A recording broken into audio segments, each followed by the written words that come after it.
अस्सलाम वालेकुम व्यूअर्स, मैं हूं समीना पाशा। उम्मीद है आप लोग खैरियत से होंगे। व्यूअर्स, कुछ अहम खबरें और अपडेट्स लेकर इस व्लॉग में आपके सामने हाजिर है जनाब। बहुत बड़ा, बहुत इंपॉर्टेंट और बड़ा ही जिसको कहते हैं तारीखी केस मखसूस नशस्तों का आज इसकी समाअत मुकम्मल हो चुकी है। फैसला महफूज हो गया है, लेकिन फैसला आएगा क्या ये देखना होगा, क्योंकि बहुत ही जानदार किस्म की आखिरी समाअत हुई है और इसमें बिल्कुल पासा पलट कर रख दिया है आज सलमान अकरम राजा साहब ने।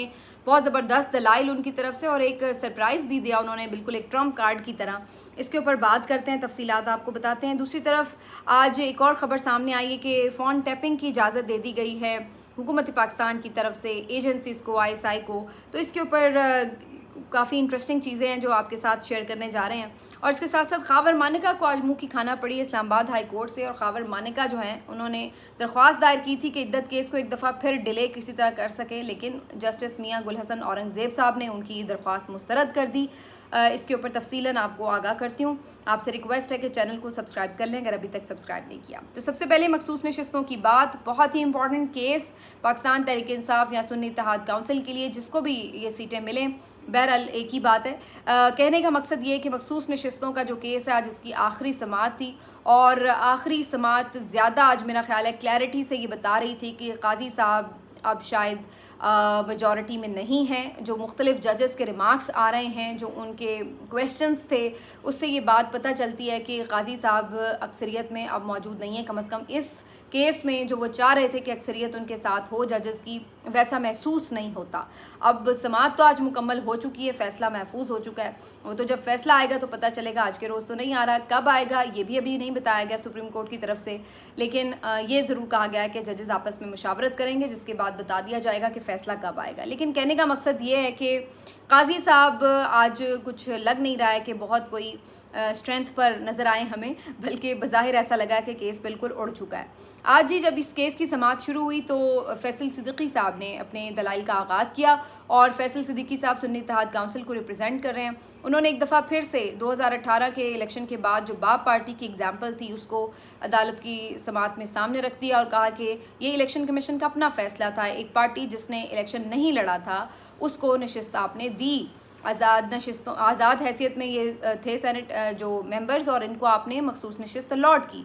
तो हमारे साथ एक इम्तियाज़ी सलूक किया गया है कि हमें ये नशिस्तें अलॉट नहीं की जा रही। तो इसके ऊपर काजी साहब ने फिर 2018 की बात करने की कोशिश की कि जी उस वक्त क्या ये फ़ैसला दुरुस्त था, या अगर वो गलत था तो फिर आज आप कैसे कह सकते हैं कि वो गलत। तो इस पर उन्होंने बड़ा रीज़नेबल जवाब दिया कि देखिए वो फ़ैसला गलत था या सही था वो मेरा इशू नहीं है, वो आज अदालत के सामने बात नहीं है। बात आज अदालत के सामने ये है कि वो फ़ैसला इलेक्शन कमीशन ऑफ पाकिस्तान का था, और अगर इलेक्शन कमीशन ने एक पार्टी को उस रूल के मुताबिक नशिस्त दी तो आज हमें उस रूल के मुताबिक नशिस्त क्यों नहीं मिल रही। तो हमारा तो आज जो केस है वो ये है बेसिकली कि हम आज़ाद थे लेकिन हम एक पार्टी में ज्वाइन किए, तो अब हमें जो मखसूस नशिस्त है वो मिलनी चाहिए। इसके साथ साथ जब आज भी काजी साहब ने बात की तो उधर में नल्ला साहब ने फिर वही आर्ग्यूमेंट जो वो बार बार इस तकरीबन पूरी केस की समाअतों के दौरान हर समाअत पर कहते रहे हैं, उन्होंने फिर वही बात की कि 2018 की बात हम ज़रूर बार बार कर रहे हैं कि जी उस वक्त ऐसा हुआ। तो क्या उस वक्त के जो तहफ़्फ़ुज़ात थे उसकी बुनियाद पर आज भी हम वही गलतियां होने दें? क्या आज हमारा काम नहीं है कि हम ये चीज़ें ठीक करें? एक पूरी जमात को उठा के आपने इलेक्शन प्रोसेस से बाहर कर दिया, अवाम का एक बड़ा हिस्सा आपने उठा के इलेक्शन प्रोसेस से बाहर कर दिया, और फिर हम उस पर बज़िद रहें कि हाँ जो हो गया है वो ठीक हो गया है, हम उसको ठीक ना करें। ये कैसे हम कर सकते हैं? सुप्रीम कोर्ट होने की हैसियत से, उसके जज होने की हैसियत से ये हमारा फ़र्ज़ है कि हम आवाम के जो आइनी हुकूक हैं उनका तहफ़्फ़ुज़ कर सकें। तो अतर मिनल्ला साहब थ्रू आउट इस सारे इलेक्शन में ख़ास तौर पर जो निशान लिया गया बल्ले का, उस वहाँ से बात शुरू करते हैं कि किस तरीके से आपने एक बड़ी पार्टी को, बड़ी सियासी जमात को बिल्कुल इलेक्शन प्रोसेस से आउट कर दिया। तो इसी को आज उन्होंने फिर से दोहराया। लेकिन दूसरी तरफ आज जो मैन ऑफ द मैच थे वो सलमान अकरम राजा साहब थे, जिन्होंने बड़े ज़बरदस्त दलाइल दिए। ये कमल शोज़ब साहब को बेसिक साहिबा को रिप्रेजेंट कर रहे हैं और बहुत ज़बरदस्त आर्ग्यूमेंट्स के साथ सलमान अकरम राजा साहब आज आए और चंद ही मिनटों में आप कह लीजिए कि उन्होंने पूरा केस ही उड़ा के रख दिया। वो इस तरह के उन्होंने बेसिकली ये एक्सपोज कर दिया कि इलेक्शन कमीशन ऑफ पाकिस्तान ने सुप्रीम कोर्ट में नामुकम्मल रिकॉर्ड जो है वो जमा कराया है, और ये सरासर उसकी बदनीयती है कि वो थ्रू आउट पाकिस्तान तहरीक इंसाफ के साथ किस अंदाज से चल रहा है, किस अंदाज से उसके फैसले कर रहा है कि एक पार्टी बाकायदा बना हुआ है और बदनीयती पर मबनी फैसले कर रहा है। और यही चीज़ उन्होंने आज एक्सपोज की कि किस तरह से इलेक्शन कमीशन ने नामुकम्मल रिकॉर्ड इलेक्शन में सुप्रीम कोर्ट में जमा कराया। और इस पर फिर अतर मिनल्ला साहब ने बड़े हैरत का इजहार किया कि ये तो आप सुप्रीम कोर्ट के साथ एक फ्रॉड कर रहे हैं क्या, कि आप उसको गलत जो है वो डॉक्यूमेंट्स जमा कराएं या इनकम्प्लीट रिकॉर्ड जो है वो जमा कराएं, ये कैसे आप कर सकते हैं। तो इस सारी सूरत हाल के ऊपर फिर आज जस्टिस शाहिद वहीद साहब, जो कि तकरीबन सारी समात में बड़े खामोश रहे हैं, आज उन्होंने भी सवाल उठा दिया और उन्होंने कहा कि इलेक्शन कमीशन का जो रवैया है ये बड़ा अजीब नज़र आ रहा है, इसलिए कि इलेक्शन कमीशन तो एक गैर जानिबदार इदारा होना चाहिए। यहाँ तो ऐसे लग रहा है कि वो केस जीतने के लिए आए। भाई ये नशिस्तें अगर PTI को नहीं मिलती तो ये कोई इलेक्शन कमीशन को तो नहीं मिल जानी, कि इलेक्शन कमीशन का कोई ज़ाती इसमें फ़ायदा तो नहीं हो जाना, या इलेक्शन कमीशन ने ये नशिस्तें कोई अपने जेब से निकाल के तो नहीं PTI को देनी। तो इलेक्शन कमीशन क्यों इतना उतावला हुआ चला जा रहा है कि जी ये नशिस्तें नहीं PTI को देनी, आखिर इसका क्या स्टेक है इसके अंदर। आप एक गैर जानिबदार इदारा हैं, आप एक आईनी इदारा हैं, आपका काम ही नहीं है कि आप एक पार्टी के खिलाफ पार्टी बन जाएं। आपको जो कहा जा रहा है कि आपने मुआवनत करनी है, आप रिकॉर्ड जमा कराएं, आप क्यों रिकॉर्ड जमा कराने में डंडी मार रहे हैं। तो ये तो सारी चीज़ आपकी बदनीयती को बिल्कुल सही तौर पर साबित करती है। तो आज सलमान अकरम राजा साहब का ये जो ज़बरदस्त ट्रम्प कार्ड था, ये बड़ा काम किया और हमें नज़र आया कि इलेक्शन कमीशन बैकफुट पर गया। काजी साहब ने अगरचे रेस्क्यू करने के लिए बार बार ये बात की कि जी आगे बढ़ें, लेकिन सलमान अकरम राजा साहब अपनी बात पर डटे रहे और उन्होंने बड़े कॉन्फिडेंस के साथ अपनी बात को मुकम्मल भी किया और चीज़ें सामने रखी। और इस तरह से बिल्कुल इलेक्शन कमीशन को यहाँ पर शिकस्त का सामना नज़र आ रहा था। इसी तरह से जब ये बात हो रही थी कि जो आइन, क्योंकि काजी साहब थ्रू आउट समात में ये बात करते रहे कि आइन का टेक्स्ट क्या कहता है, तो इसके ऊपर आज जस्टिस अजहर रिजवी भी बोले और उन्होंने एक सवाल किया कि क्या आइन के टेक्स्ट में ये लिखा हुआ है कि एक आज़ाद उम्मीदवार की हैसियत से ही सही, लेकिन एक जमात ने नशस्तें जीती हैं तो उनकी नशस्तें किसी और पार्टी को दे दी जाएं, क्या ये आइन के टेक्स्ट में लिखा हुआ है। तो इस पर फैसल सिद्दीकी साहब ने रिस्पॉन्ड किया कि बिल्कुल ऐसा कुछ नहीं लिखा हुआ। तो फिर इस पर वो जो बात हो रही है कि जी हमने तो आइन को देखना है, वो वाला आर्ग्यूमेंट भी बिल्कुल ख़त्म होकर रह जाता है कि आइन में कहीं ये नहीं लिखा कि किसी को आपने मुतनासिब नुमाइंदगी से ज़्यादा नशस्तें दे देनी है। ऐसा मुमकिन नहीं है, ना आइन ऐसा अलाउ करता है और ना आइन की स्पिरिट ये अलाउ करती है, ना उसका टेक्स्ट और ना उसकी स्पिरिट, किसी दो सूरतों में भी ये अलाउ नहीं होता। तो मेरे नज़दीक आज इस पूरे केस में 3-4 बातें हैं जो बिल्कुल क्लैरिटी से आ चुकी हैं कि आप इस केस को चाहे आइन की रूह के हिसाब से देखें कि यानी जो मकसद होता है आइन बनाने का, उसके तनाजुर में देखें तो भी ये किसी तरह नशस्तें किसी और को नहीं मिल सकती। अगर आप इसको टेक्निकली भी देखें तो ये गलती PTI की नहीं बल्कि इलेक्शन कमीशन की है। टेक्निकल अगर गलती है तो तब भी इसमें इलेक्शन कमीशन कसूरवार है। तो इस सूरत में भी किसी की गलती की सज़ा किसी और को नहीं मिल सकती, उस सूरत में भी ये नशस्तें जो हैं वो PTI को मिलनी चाहिए। तीसरा जो इसकी वजह हो सकती है जिस पे फैसला किया जाए वो ये कि आपका आइन क्या कहता है, उसका टेक्स्ट क्या कहता है। तो अगर इसके ऊपर भी आप जाएंगे तो किसी तौर भी ये नशस्तें भी दूसरी जमातों को नहीं मिल सकती। तो बज़ाहिर इस केस में अब किसी तरह भी इस बात को डिफेंड नहीं किया जा सकता कि जी ये नशस्तें PTI को ना मिलें, लेकिन अल्टीमेटली ये फ़ैसला तो बहरहाल सुप्रीम कोर्ट का ही आना है। फ़ैसला महफूज हो चुका है और जो मुझे अभी तक की समातों से महसूस होता है कि जजेस इस बात पे कन्विंस हो नहीं सके कि PTI को ये नशस्तें ना मिलें, और इस बात पे तो बिल्कुल भी कन्विंस नहीं हो सके कि ये नशस्तें दूसरी जमातों को मिलें। तो बज़ाहिर ऐसा लग रहा है कि ये फ़ैसला अगर आइन और क़ानून इंसाफ के मुताबिक होता है तो पाकिस्तान तहरीक इंसाफ को ये नशस्तें मिल सकती हैं। बाकी अब रिज़र्व हो गई है जजमेंट, तो देखते हैं कि इसका नतीजा क्या निकलता है। अब आगे बढ़ते हैं और आपको बताते हैं कि एक जो अहम नोटिफिकेशन जारी किया गया कल, वो ये कि जी फ़ोन टैपिंग की इजाज़त दे दी गई है ISI को बाकायदा। अच्छा, पहले तो मेरे लिए ये बड़ी एक फ़नी बात इसलिए थी कि आपके ख्याल से वो एक नोटिफिकेशन की इजाज़त के मरहूने मिन्नत है, यानी इससे पहले क्या फ़ोन टैपिंग नहीं हो रही मुल्क में। हम तो मुख्तलिफ़ केसेस देख रहे हैं कि जो चल रहे हैं अदालतों में इस बुनियाद के ऊपर कि गैर कानूनी तौर पर फ़ोन टैपिंग हुई है, यानी लोगों की शहरियों की प्राइवेसी को बिल्कुल बालाए ताक रखते हुए उनकी गैर कानूनी तौर पर रिकॉर्डिंग्स की गई हैं ऑडियो कॉल्स की, और उसकी बुनियाद के ऊपर लोगों को ब्लैकमेल भी किया गया इवन। तो ये सब तो पहले भी जारी है, तो अब आपने नोटिफिकेशन करके कौन सा कारनामा अंजाम दिया है। दूसरी बात ये कि आप ये बात कर रहे हैं कि जी नेशनल सिक्योरिटी को मद्देनज़र रखते हुए, कौमी सलामती की वजह से जो है ये फ़ैसला किया गया है। तो ये इट्सेल्फ एक पाकिस्तान में अब मजाक बना दिया गया है कौमी सलामती को। हर चीज़ में आप इस चीज़ को घुसेड़ कर, इस कॉन्सेप्ट को घुसेड़ कर अब इतने सेंसिटिव और इतनी इंपॉर्टेंट बात को भी आपने बिल्कुल उसकी हैसियत ख़त्म करके रख दी है। हर बात में आप ये कह देते हैं कि जी कौमी सलामती का इशू है इसलिए ये नहीं हो सकता।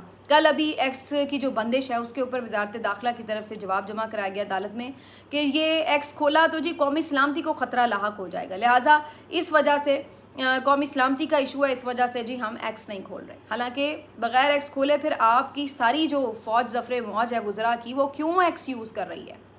अगर इतना ही ख़तरनाक है तो भाई आप ये गलत काम फिर क्यों कर रहे हैं? लेकिन कौमी सलामती के नाम के ऊपर आपने बाकी जो अवाम है उनसे उनका हक़ ज़रूर सलब कर लिया है। ये है मुनाफ़क़त बेसिकली। फिर इसी तरह से जब पीटीआई कोई जलसा जुलूस करना चाहती है तो आप कह देते हैं जी कौमी सलामती के नाम पर सिक्योरिटी इश्यूज़ हैं, इस वजह से अलाउ नहीं किया जा सकता, ना कोई रैली निकाली जा सकती है, ना कोई जलसा किया जा सकता है, क्योंकि जी कौमी सलामती जो है वो ख़तरे में पड़ जाती है। इसी तरीके से कोई आप वजह ले लें, अब ये ऑडियो टेप जो है, ऑडियो टेपिंग की इजाज़त जो आपने दी है, ये भी इसका भी बुनियाद क्या बनाएंगे? जो कौमी सलामती की वजह से ये इजाज़त दी गई है कि एजेंसियां जो हैं वो किसी की भी कॉल रिकॉर्ड कर लें। तो ये PMLN की अपनी जो एक सियासी आप कह लें कि पॉइंट ऑफ व्यू है उसकी भी मुखालिफ बात है, क्योंकि मरीम नवाज़ साहिबा की वो प्रेस कॉन्फ्रेंस आपको याद होगी, उसका क्लिप भी बड़ा वायरल हुआ हुआ, जिसमें वो बड़े ज़ोर शोर से इस बात की मुखालफत कर रही थी जब परवेज़ रशीद साहब और मरीम नवाज़ साहिबा की एक ऑडियो लीक हो गई थी और उसमें वो मेरा ख्याल है कुछ सहाफ़ियों के बारे में बड़ी गैर पार्लिमानी किस्म की ज़बान भी इस्तेमाल कर रहे थे दोनों। तो कहने का मकसद ये है, वैसे तो और भी इनकी हुई हैं, तो उसके ऊपर जब सवाल पूछा गया था प्रेस कॉन्फ्रेंस में मरीम नवाज़ साहिबा से, तो उन्होंने उस वक्त बजाय उसके कि उस सवाल का जवाब देती ये कहा था कि पहले तो मुझे ये बताया जाए, बल्कि मुझसे माफ़ी मांगी जाए, ये अल्फाज थे उनके, कि मुझसे माफ़ी मांगी जाए कि मेरी प्राइवेट कॉन्वर्सेशन क्यों किसी ने रिकॉर्ड की है, किस कानून के तहत की है। तो आप तो इस बात के दायरे हैं कि जी हमारी प्राइवेट कॉन्वर्सेशन कोई टैप नहीं कर सकता, तो अब आपने अपने हाथों से इस बात की इजाज़त कैसे दे दी कि हाँ जी जिसकी दिल चाहे आप प्राइवेट कॉन्वर्सेशन रिकॉर्ड करते फिरें, कॉल्स रिकॉर्ड करते फिरें। ये है इन लोगों की मुनाफ़क़त। अब तो इन लोगों की मुनाफ़क़त से मतलब इतने पर्दे हट चुके हैं कि कोई एक चीज़ भी लगता है कि ये लोग सच नहीं बोलते थे, हर बात में ये लोग झूठ बोलते थे और सिर्फ़ अपने ज़ाती सियासी फ़ायदे के लिए कोई भी इनका लफाजी होती थी, कोई भी सियासी उसूल होता था। और आज जब आप इनको देखते हैं कि हुकूमत में तो किसी एक बात के ऊपर आपको खड़े हुए नज़र नहीं आ रहे हैं। ये है मुनाफ़क़त। और यहाँ पर ये फिर सवाल अब ये ज़ाहिर है, मेरा ख्याल है कि ये नोटिफिकेशन भी कोई ना कोई जाके चैलेंज कर देगा कि जी आप शहरियों के बुनियादी हुकूक के ऊपर इस तरह डाका नहीं मार सकते। लेकिन आप अंदाज़ा लगाएं कि हम किस तरह के मुल्क में रह रहे हैं कि यहाँ पर कोई चीज़ हमारी सिक्योर नहीं है, कोई प्राइवेसी नहीं है। जजेज़ हैं उनके बेडरूम्स में कमरे में कैमरे लग जाते हैं, सैनेटर्स हैं उनके कमरे में कैमरे लग जाते हैं, वो किसी जगह पे जाके स्टे करते हैं, जो सरकारी रिहाइशगाहें हैं वहाँ पर कैमरे लगे हुए होते हैं। किसी की भी ऑडियो वीडियो किसी वक्त भी निकाल कर उन्हें किसी तरह भी ब्लैकमेल किया जा सकता है। ये हमारा मुल्क है, ये हमारी प्राइवेसी है। तो आज के बाद आप भी कोई भी जगह पे कहीं बात कर रहे हैं तो आप इस बात को जमा खाते रखिए कि आपकी कॉल कोई भी सुन रहा है और उस कॉल को किसी भी तरह इस्तेमाल किया जा सकता है। तो ये एक फ़ोन टैपिंग की इजाज़त देकर अगेन इन्होंने ख़ुद ही जो सिविलियन बालादस्ती का नारा लगाती थी PMLN नाम नहाद झूठा नारा, उसको आज खुद दफना दिया है। आगे जी खावर मानिका साहब ने एक दरख्वास्त आज दायर की थी इस्लामाबाद हाई कोर्ट में और दरख्वास्त ये थी कि जी उन्हें ज़ियारतों पे जाना है ईरान और इराक़, और इस वजह से जो उनके वकील हैं उनको जाना है और इस वजह से जी वो पेश नहीं हो सकते, लिहाजा उनको ये जो डायरेक्शन आपने दी थी 1 महीने के अंदर केस का फ़ैसला करने की, इस पे नज़रसानी की जाए और इस डायरेक्शन को ख़त्म किया जाए। तो आज जस्टिस मियां गुल हसन औरंगज़ेब साहब की अदालत में भी जब इस केस की समाअत थी तो जनाब वो जो उनके वकील थे वो तशरीफ़ भी नहीं लाए, इस केस की समाअत के लिए भी तशरीफ़ नहीं लाए। अल्टीमेटली मियां गुल हसन औरंगज़ेब साहब की तरफ से इस दरख्वास्त को मुस्तरद कर दिया गया, फ़ैसला सुनाया गया और उन्होंने कहा कि जो पहला फ़ैसला था उन्हीं की अदालत का, उसी को बरकरार रखा जाता है और जो 12 जुलाई की डेट है उसी के मुताबिक ही फ़ैसला करना होगा अफजल मजूका साहब की अदालत को। और ये जो खावर मानिका की डिलेइंग टैक्टिक थी एक दफ़ा फिर से बुरी तरह नाकाम हुई है। और मेरा ख्याल है अगर ये लीगली भी आप देखें तो अब एक बात वाज़े हो जाती है कि एक फ़रीक जानबूझ के केस को लटका रहा है और उसका फ़ैसला करना ही नहीं चाहता। तो अब उसके बाद हुआ ये कि सेशन कोर्ट भी इस फैसले की तरफ देख रही थी। फिर जैसे ये खबर मिली कि ये इस्तदा मुस्तरद हो गई है, तो फिर अफजल मजूका साहब ने दोबारा से इद्दत केस की समाअत जो है वो स्टार्ट कर दी है, जिसके ऊपर आज जो इनके वकील हैं बुशरा बीबी के भी, इमरान खान साहब के भी, उनके दलाइल मुकम्मल हो जाएंगे और फिर उसके बाद प्रोसिक्यूटर की बारी होगी। तो अब कभी इम्कान है कि 12 तारीख को इस्लामाबाद हाई कोर्ट की डायरेक्शन के मुताबिक जज अफजल मजूका साहब को इस केस में देना ही पड़ेगा फ़ैसला। तो ये एक आज अच्छा दिन है पीटीआई के लिए बज़ाहिर, क्योंकि इसमें जितनी भी कोर्ट में हैपनिंग्स हैं वो उसमें पीटीआई के लिए फ़ायदेमंद है। तीसरी तरफ जो इलेक्शन ट्रिब्यूनल का मामला था, मैंने आपको बताया था कि अब वो डेली बेसिस पे समाअत की तरफ जा रहा है मामला। तो आज NA-47 से खुर्रम नवाज़ साहब जो हैं उनको हिदायत थी कि उन्होंने अपना रिकॉर्ड जमा कराना है। तो आज बड़ी खबर ये है इस सिलसिले में कि उन्होंने फॉर्म 45 बयान हल्फी के साथ जमा करा दिए हैं। अच्छा, लेकिन ये बड़ा दिलचस्प अमर ये था कि जब आज मतीउल्लाह जान साहब बहुत ज़बरदस्त सीनियर रिपोर्टर हैं कोर्ट के, उन्होंने इनके राहदारी के अंदर हाथ कैसे पकड़े हैं वो आप अंदाज़ा लगाएं कि उनसे जब पूछा कि जी आपने जो रिकॉर्ड जमा कराया है वो कौन सा वाला है, वो आपके अपने पर्सनल फॉर्म 45 है या फिर RO वाले हैं, तो वो इस बात का जवाब ही नहीं दे पा रहे थे। और फिर अल्टीमेटली जो उनकी बात शख्स किया जा सकता है वो ये कि उन्होंने RO की मदद से ही फॉर्म 45 का मुकम्मल रिकॉर्ड अदालत में जमा कराया। अब इसकी क्या हकीकत है ये मैं आपको सिर्फ एक्सप्लेन कर देती हूँ बड़े शॉर्ट और बड़े आसानी के साथ। कि ये बिल्कुल इसी तरह है कि जैसे आप जाके एग्ज़ाम दें और आपका रिज़ल्ट उसी वक्त चेक करके आपके हाथ में दे दिया जाए कि जी ये आपके केमिस्ट्री में मार्क्स हैं, ये आपके बायो में हैं, ये आपके इंग्लिश में हैं, ये आपके उर्दू में मार्क्स हैं, और सारा वो रिज़ल्ट जो है वो मुख्तलिफ सब्जेक्ट्स का आपके हाथ में है। और इन दी एंड आपको जो फॉर्म 47 है वो क्या है कि वो जो सारे रिज़ल्ट का टोटल है वो आपके हाथ में दे दिया जाए कि आपने जी इतने 800-900 नंबर जो है वो टोटल पूरे लिए हैं। तो ये है बेसिकली फॉर्म 45 और फॉर्म 47। अब राजा साहब के पास होना तो ये चाहिए था ना कि जो उनके अपने प्रिजाइडिंग ऑफिसर्स हैं जो मुख्तलिफ पोलिंग स्टेशंस पर मौजूद होते हैं, उनका जो भी सारा रिकॉर्ड था वो जमा करते, मुख्तलिफ प्रिजाइडिंग ऑफिसर से लेते और वो जाके अदालत के रूबरू जमा करते। लेकिन राजा साहब ने क्या किया है कि जाके RO यानी इलेक्शन कमीशन के ऑफिसर से जाके पकड़ के रिकॉर्ड जमा करा रहे हैं। भाई आपका उनसे क्या ताल्लुक़? उन्होंने अपना रिकॉर्ड अपने तौर पर ख़ुद जमा अलग से कराना है, आपने तो अपना रिकॉर्ड जमा कराना है ना। जैसे पीटीआई के वकील की तरफ से पीटीआई के कैंडिडेट का रिकॉर्ड करवाया गया जमा, वो उन्होंने RO से नहीं लिए, वो उनके वो फॉर्म 45 हैं जो उनके प्रिजाइडिंग ऑफिसर्स ने उनको दिए हैं अटेस्टेड और साइन शुदा, वो आप उनको अपने तौर पे जमा कराते हैं। अब होना ये था कि ये मुख्तलिफ जो आने थे फॉर्म 45 जो पीटीआई ने जमा कराए, जो राजा साहब जमा कराते, जो RO जमा कराते और जो उसी हल्के का कोई और कैंडिडेट जमा कराता, फिर उन सब को मैच किया जाता और पता चल जाता कि किन के आपस में मिल रहे हैं फॉर्म 45 और किस के मुख्तलिफ हैं और असली वाले कौन से हैं जो कि पीटीआई के कैंडिडेट के पास हैं या PMLN के कैंडिडेट के पास है। तो यहीं से सारा मामला हो जाना है साफ़।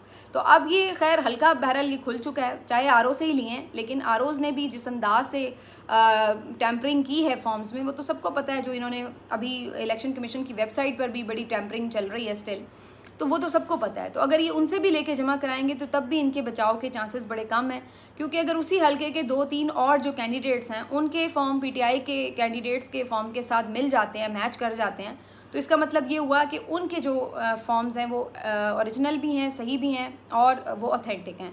जबकि PMLN और इनकी इलेक्शन कमीशन की जो मिली भगत है वो और ज़्यादा एक्सपोज हो जाएगी। और फिर इसमें हर केस में अब जो गिच्ची सही में रोड़ी जा रही है ना वो इलेक्शन कमीशन की है, क्योंकि हर जगह पे ये एक्सपोज हो रहा है कि इलेक्शन कमीशन बाकायदा PMLN के साथ मिल के खेल रहा है। जैसे कि भी मखसूस नशिस्तों के केस में भी इसी तरह से महसूस हो रहा था, और अब जब ये हल्के खुलेंगे तो तब भी ये 2 नंबरियाँ इलेक्शन कमीशन की भी साथ में पकड़ी जाएंगी, सिर्फ PMLN की नहीं होंगी। तो बड़ा इंटरेस्टिंग होगा जी आगे अगर ये केस मज़ीद चल पाता है, क्योंकि मुझे ख़दशा इस बात का है कि ये लोग अब जो इन्होंने एक्ट पास कर लिया उसके बाद रिटायर्ड जजेस लगा कर जज को हटाने की कोशिशें करेंगे। तो अगर ये होता है तो फिर तो एक डिफरेंट सिनेरियो है, लेकिन अगर ये नहीं होता तो उस सूरत में इन केसेस के, इन तीनों हलकों के जो केसेस हैं ये खुलेंगे और फिर उससे जो रिज़ल्ट सामने आएगा उससे फिर माहौल और भी बड़ा दिलचस्प होता चला जाएगा। मिलते हैं आपसे अगले वीडियो में, अपना ख्याल रखिए, अल्लाह हाफ़िज़।